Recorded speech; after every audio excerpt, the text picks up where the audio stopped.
for those of you who already know, I'm gonna say stuff that you know. I've been doing this now for around 8 years. SMF is my primary show. I've dabbled in other stuff here and there, taking on different characters and whatnot, and doing this to a different capacity, from instructing and demoing to performing. The majority of what I've done is performing. That said, what I bring into this 8 years of experience is a relatively violent history between family and people. I've been in a lot of fights, and I've usually been on the losing side of those fights. It sucks, but you learn. So when it, and I've heard this brought up by several people, but mainly Brandon. He likes to say that I am I dissect combat like Sherlock Holmes, or I dissect it like a math problem. So I thought that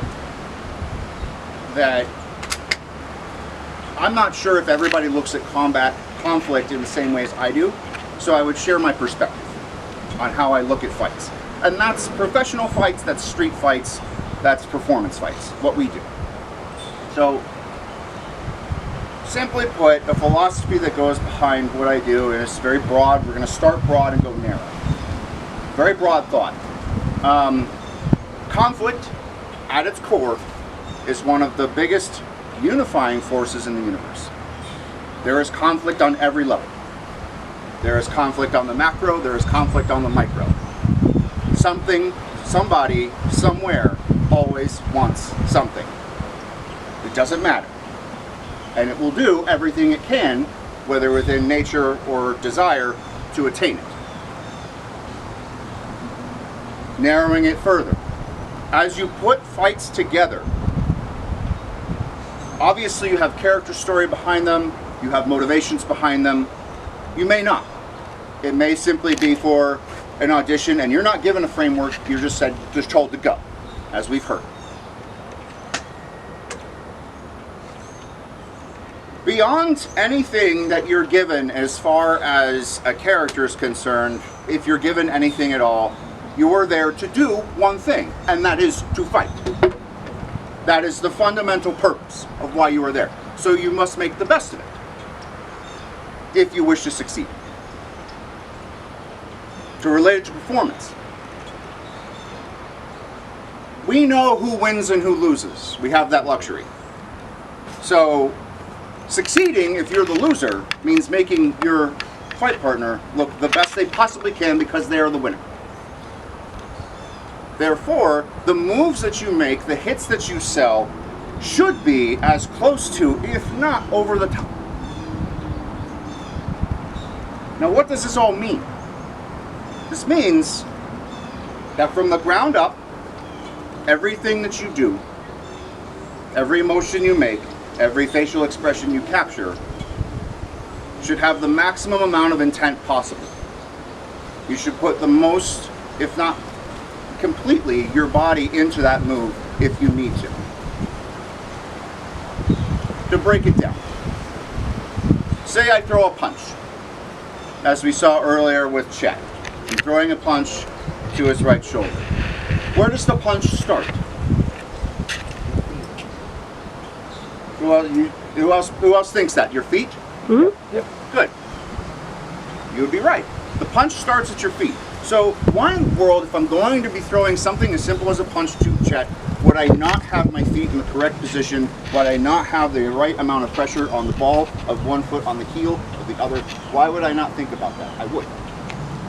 So therefore, every single time I'm going to be throwing an attack, whether it's a punch to the shoulder, whether it's a gut shot, like every part of me that flexes in that, my calf, my thigh, my obliques, the fascia muscle, everything I do there, 100% of my thought is going into that motion.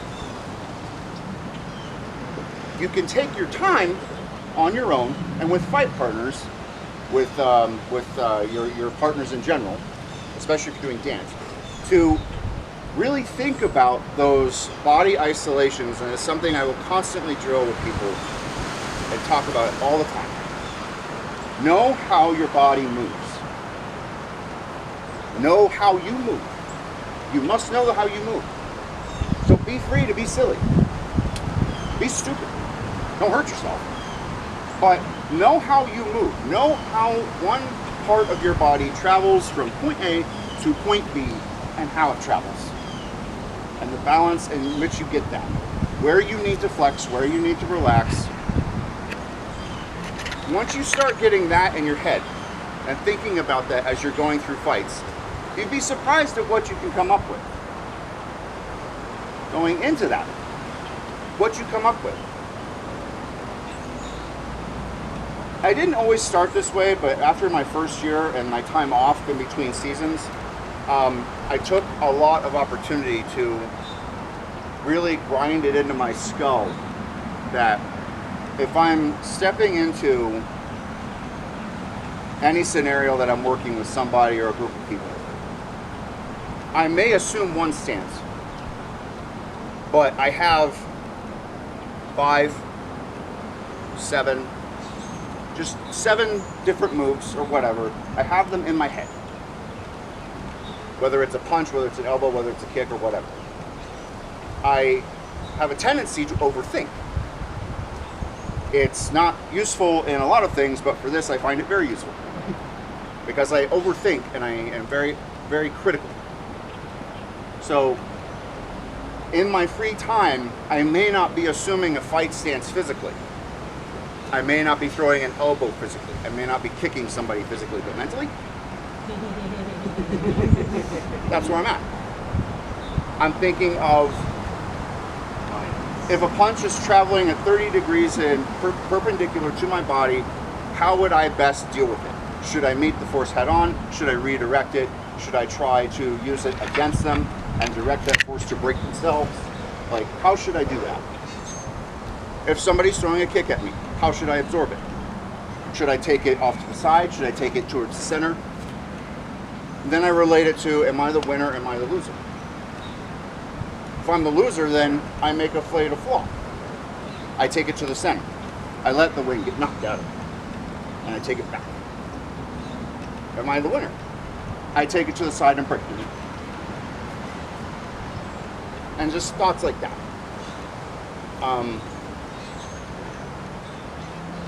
What I like to do as I break down those moves, as I plot them out and as I build a fight, is I like to relate it to another philosophy we have, which is going from A to B as quickly as possible with as much reason behind that as possible. Does it make for quick fights? It could, but not always, especially if you and your fight partner are working together. Because they may not necessarily know how to counter something, tell them. Because if you're already in that mindset, you've already thought of the counter. Because you have a follow-up, and a follow-up, and a follow-up.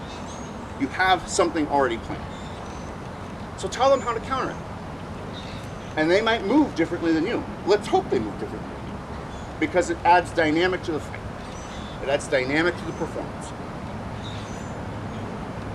So you tell them, this is how you would possibly do this. Give it a shot. Let's go. Encourage them to do it. Success, they do it. Now you follow through with your next moves, and your next moves, and your next moves. And before you know it, you have 1.5 minutes to 2 minutes of feature fight. With maybe a couple breaks in between, maybe. Now, to some of you who have been doing this for a long time, all of this might seem obvious, might not seem like stuff you think about all the time. But for people just starting out, who have been lucky enough to not be in fights, to not have a chunk bitten out of your ribs by somebody, and that kind of thing. First of all, you're very lucky, and that's awesome. But secondly, it helps to hear that thought process broken down, I think, so that you too can give it a shot. Implement it in your own way. Add to it to get a little broader. I think the function of what we do as far as On Guard is concerned is about that. It's about improving all of us together by sharing the information and by breaking it down in digestible packets. And this is one of them. So the next time you put a fight together, whether you've been doing this for 20 years or you've been doing it for 2 months or 2 weeks, think about all of the steps you make in a process. Really take the time and really think about it. Think exactly how, like, when you take a step, like, how many toes am I making? Really get down to the nitty-gritty. Be overcritical. Overanalyze those steps. Get to know your body, if you can, on that level. Like today, running up on Chet to get the clothesline. Before I ran up on Chet to get the clothesline, what I went through in my head is, what foot do I lead with? Where do I put pressure on the toe? How exactly do I step in tandem with Chet? Do I step past him just enough to where I can comfortably flex the back and sell the impact the way I need to? Or do I relax into it and then let Chet do the work? Turns out maybe for me, finding a place in between that is perfect. But it's not the same for everybody. So I would say, overall, the most critical thing that you can possibly do when it comes to this line of performance is try your damnedest to attain knowledge of self. Does that make sense? It does. Yep. Yeah.